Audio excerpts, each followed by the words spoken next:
Hey everybody.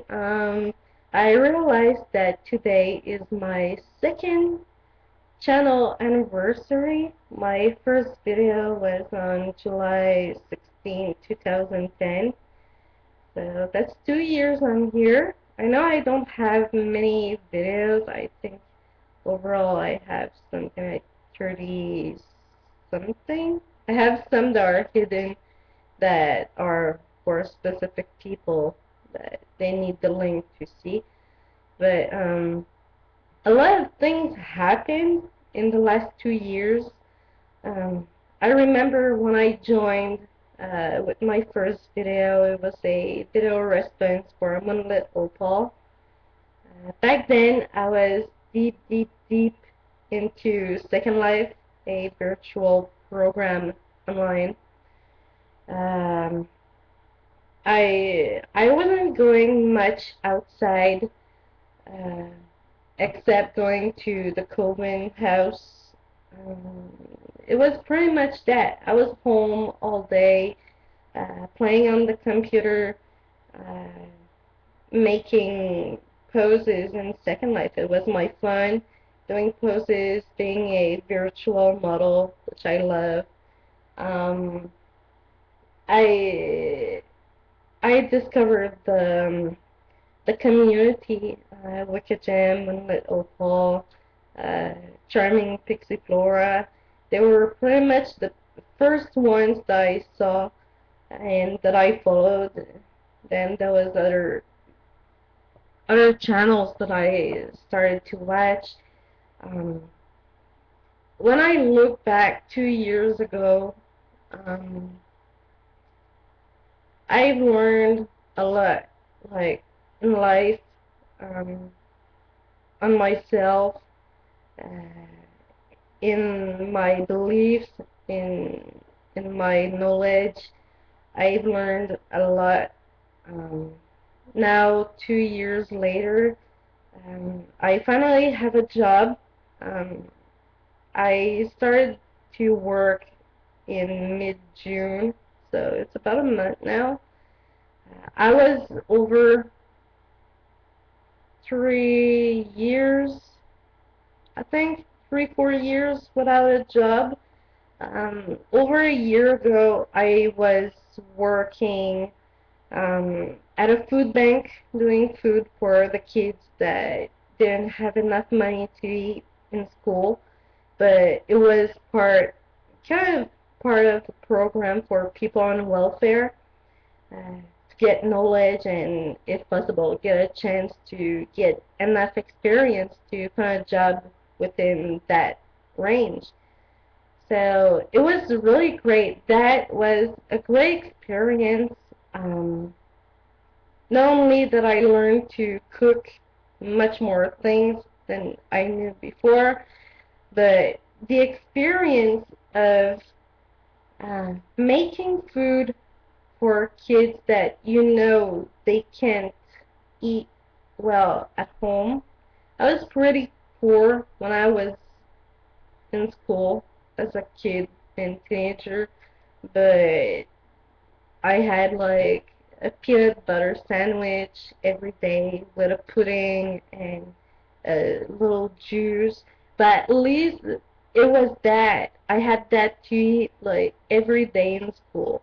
But those kids, they just don't have the money. Their parents don't have that money to even provide peanut butter sandwiches. So my boss, well, the chief cook, she went to visit some schools. Um, and she met the kids that we were making the food for, and she came back. And she was a poor girl too, like me in school, and being teased for being poor and more. So when she was talking about how they were so grateful and happy to get the food, and that she had to hold back her tears. I was crying. I was crying in her arms because being empathic, she was talking about me still today, I feel like the eyes like burning just talking about it.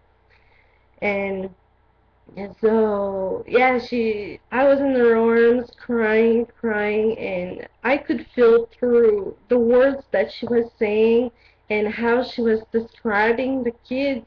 I could see their faces in my head, and I could feel the feelings that the kids were feeling. And there's there's not much more uh, greatest experience I think I could have done for another human being. It was poorly paid, but I don't care. Even if it would have been free, not paid, I mean, I would have done it for a while because it's important to eat, and those kids need to eat too. So every day I was going to work, even if I wasn't feeling like going, waking up super early to get there early to make food. But I would keep in mind, like, I'm doing this for hungry kids, and they need me. They need me to be at work, and I would only miss work when I was extremely sick. Um, I think I missed within like September to April.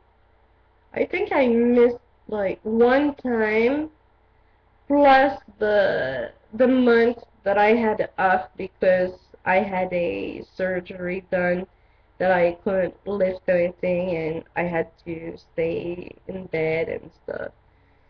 So, but yeah, I would stay there all the time working till the end, trying to smile, getting that good energy in the food that I was making. So, because if you cook and you're pissed or you're sad or uh, you're not having good energies, making food is kind of part of in doing magic. You can transmit what you want in the food, and the people that will eat it, sorry, it will be transmitted to them. So it was important that I do that. So yeah, that was over a year ago. Um, After that, I was still going on Second Life, doing pretty much all that all day in Facebook, and but I was working while I was working in Second Life a lot. My mom kept telling me like, you have to stop going there so often because it's not bringing you food on the table. It's just a game and all. And so at some point, a couple of months ago, I started to make enough money in Second Life to be able to transfer money because it has its own um, money range. I don't know. So I was able to bring money to buy clothes because I didn't have much anymore. Um, I needed glasses, but new glasses, but something happened and the money went elsewhere. Uh, but like now with my work in this life, in the real life, um, I'm able to take the money that I still make in Second Life and put it for things that I would spend on for a while if I didn't have that money. Like my tarot was paid with that. Um, so now, 2 years later, I have a job that I'm working from home. I work for a research firm doing surveys by phone.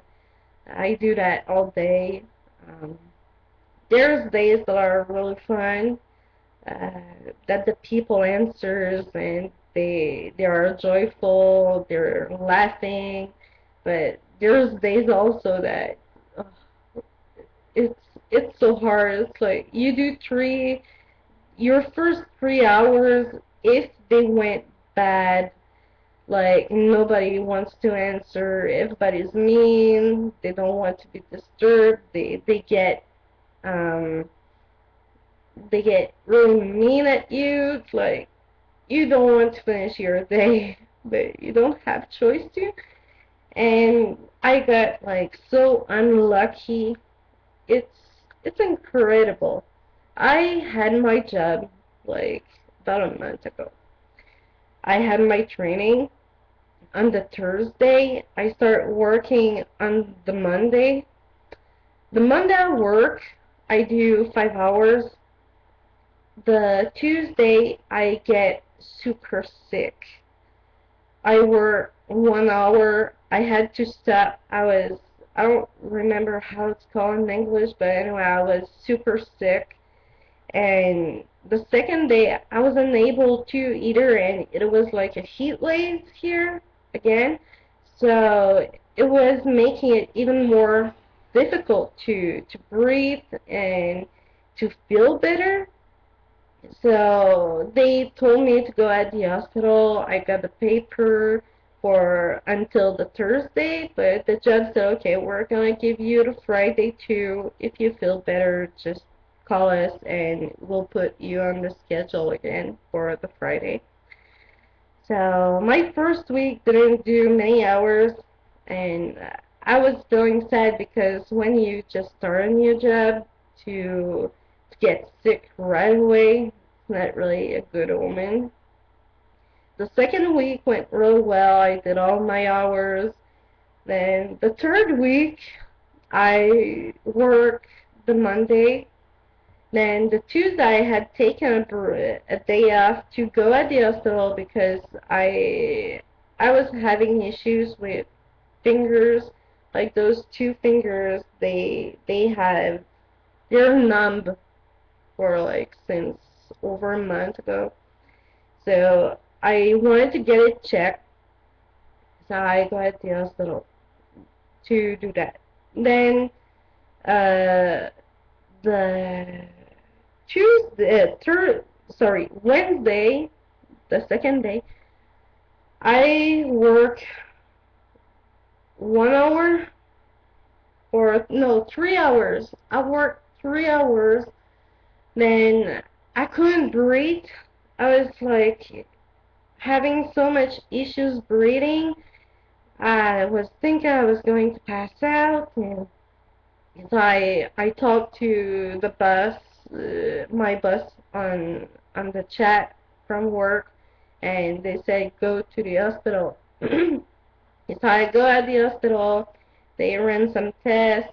They don't find anything, uh, and they discovered that my fingers is um, a pinched nerve in my elbow, which makes my fingers go numb.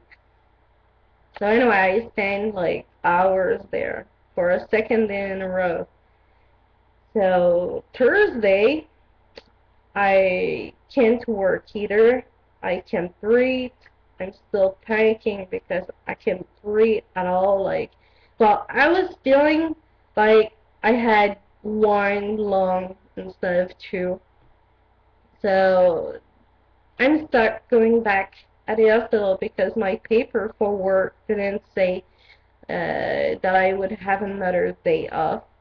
So I had to go back, spend again hours there, run tests to see if I'm asthmatic and all. Um, Finally, they discovered that I hyperventilate. So when I start to talk a lot and fast, like at work, I start to begin to have trouble breathing. Like now I can feel it, but I try to control it so I can continue speaking. But it's not that terrible. I can still breathe. And so yeah, that work didn't work. I mean that day I didn't work. Then the Friday I worked. Then last week I worked all week. And then I was going insane because overnight, like this morning, I had a huge pain in my hand, like here, like all this. It's it's like tingling right now, and my fingers are like, I don't know how to explain it, the feeling, but it was like cramped, big time, hurting like hell, and it was hurting like the muscles on the arm up to the elbow, and it woke me up in the middle of the night, and I was just feeling like crying. And I woke up this morning finally, and it was still hurting, but it's bearable. Like, but I took a pen because I have to write notes during my work. Um, and I took the pen and it was hurting. I was like, wow, okay. So I was hoping that I wouldn't have any um, pain streaks like going again today, because I was like, I can't go sick like every 2 weeks. I just can't do that. Uh, so I'm crossing fingers that my health is gonna go better soon. But that's pretty much what's been happening. I didn't have that much happening. I wasn't very active in my life. I wasn't going that much outside besides going at the COVID. Now this summer, like, it seems like the fact that now I have a job and all, I go more outside either at night because I work during the day, or I try to go outside in the morning before I start to work. So it feels good. I get the sun a bit more in my day, so it energizes me. And the moon at night, of course, I love being outside with the moon. Um, I and then there's my tarot that arrived, and I'm super psyched about it because I love it. But you heard it so much about it in the past videos. I'm not gonna talk for like 5 minutes about it, or you're gonna press like stop. Um, so now it's 2 years. What I did a video earlier today. I'm thinking of starting to make tarot cards bags that I would probably do a giveaway on YouTube. Um, my fabric for now is only purple. If I see that it does pretty well, and if I can get good at the stitching and all, I may get some more fabric and try to have fun and do more stuff. Maybe bags for rooms or something. So, so I'm feeling like more and more creative. Um, I don't have plans for the coming year, but one thing for sure, I started to be more active on YouTube, so I'd love to stay active and interact with people. I love to talk, so I love to know what people think about things and share. And so in the coming year, I wish I can be active on YouTube. I wish I get to keep my job. It's well paid, so I wish I can keep it. Um, I want to go further in my practices of Wicca magic, and I want to try to do more of the Sunbat Wicca Gem. I'm gonna try to do it. I don't know how often, but I'll sure give it a shot. Um, and one thing I would love for the year, uh, it has nothing to do with computer and stuff and magic, um, but I'd love to get in love, fall in love. That's one of the big things that miss me. I've been single for many years now, and I feel like I'm really ready and I'd love to have a baby one day. So I can't really do a baby alone. So yeah, that's pretty much my wishes for the coming year. Um, wow, I say I'm already 20 minutes. I think I talked enough for tonight. So I'm gonna leave you to that. I'm gonna wish you a great night. Bless be, love you all, and hopefully I can do a third year anniversary. Bye.